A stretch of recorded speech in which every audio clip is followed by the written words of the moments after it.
So Rancagua, it's right in the middle of Chile. So it's right under Santiago. It'd be like Salt Lake to Provo, it would be Santiago to Rancagua.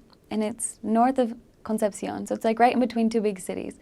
So Santiago has a temple, and that's the only one in Chile right now, but they're building the Concepcion, and that'll be done this next year. And so Rancagua is right in between the two, where there'll be temples. But Rancagua, it's kind of the farmland part. So there's a lot of fields, and they call it campo. And so there's a lot of people, that's what they do. They work in the fields like that. Religious-wise, I'm not sure how this compares to other missions, but there's a lot of Catholics that aren't very active in their church. They don't go to church on Sundays. They just believe in God, and they don't really know who He is, but they say they believe in God, and they like to believe that they believe in God. There's some that are evangelics, and they are very firm in their religion. So they'll let you in to fight with you a little bit. But other than that, there's not very, well, the church, there's, in our mission, there's a few stakes. There's a lot of districts and a lot of branches. But within the stakes, there are a few wards that are really strong. But mostly in this mission, there's a lot of branches and small districts. I think for a lot of the mission, we focused a lot, well, I focused a lot on teaching them the what, what is the Sabbath day, and what are the scriptures, and what are the commandments. But what the people really need is why. And why do I need to live that? And so as you go into the houses of the people, instead of focusing on teaching them what, and trying to declare what the difference is between us and other people, but really help them feel the love that God has for them. And then helping them get closer to Christ, and that will help them to be able to not just focus on which church do I need to, what church is right, but they'll focus on what gospel will get me closer to God. And so that's something that I would focus on. Another thing that we did in our mission, with our mission president we have right now, is we focused on helping the youth. And so a lot of the people that are older, they're not really willing to change. They're kind of set in their traditions. But the youth, anyone from 15 to 25, they don't want the life their parents had, or they're looking for a different change. And so when we come up to them and we start asking them questions about God, just who do you think He is? What do you believe? And then they get talking, and then you understand, and then you can kind of just share a little bit of what you know. And as you bear your testimony, that's when they can feel the Spirit, and that's when they can feel that, oh, there's something about what they're saying is true. And you leave them on good terms, and you're not too persistent, because that'll just close them off. But you leave them wanting more, and then you're able to go back and so the youth are able to kind of have a more open mind. So as we focused on this at the end of my mission, we were able to see a lot of success in helping the youth kind of get on the right path. So I started the mission in March of 2016. And so I started in a little town in Santa Cruz. It's just it's called a pueblito, just a little town. And there's a lot of people that they work a lot.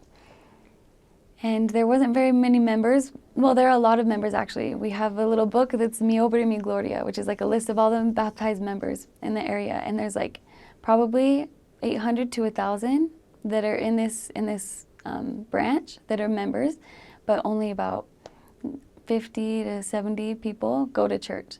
So a lot of the work in most of the areas I was in is a lot of just trying to help people that maybe got baptized that didn't know what they were doing, or that didn't really have a firm testimony to remember what they actually did and why it's important, and then they can reactivate.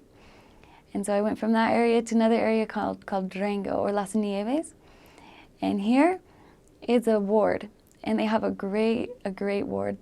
That's where I learned how to work with members. They would have ward councils, and we were able to follow a lot of things that can preach my gospel.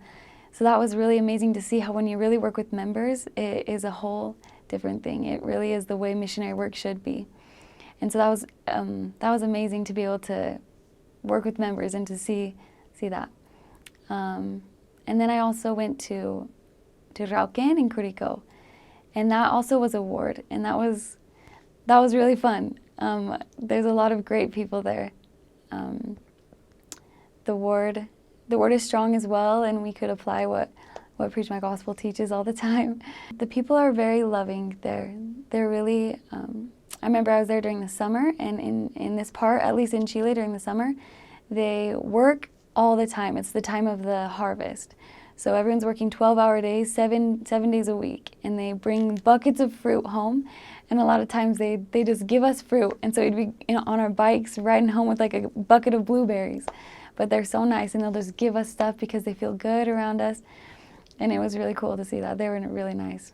And then I also had the opportunity to go to the city, to Rancagua, like it's called Cachapual, is the actual ward. And there it was interesting. It felt different because it was in the city, the streets. There were lots of cars. There was a lot of energy, so it was fun to kind of go tracting in the streets because there were just so many new people every day. And we tracked and we'd get to know new people, and it would usually be references for other areas, but either way it's the same work. But it was really cool to be in that energy. The people weren't as accepting, or they wouldn't open their doors as much as like the field. But that was also a ward that I was in. And then I finished the mission in Chile, which is a tiny town. And everybody knows everybody, which was kind of interesting. Because in the other areas, you'd have a neighbor that has lived there for 30 years and doesn't know the name of his other neighbor. But in Chile, everybody knows each other. Everybody knows like the names of everybody else, which was way cool. It felt like home a little bit. It was interesting to go from a city to this other place where there was only 15 people in church, but you kind of feel like home a little bit. So that was really cool to finish there too. So Santa Cruz, it's about 2 hours from Rancagua to the south. But then the other ones are pretty close to the city of Rancagua. The farthest south I got was in Curico, and that's about 2 hours as well, but just right off the freeway.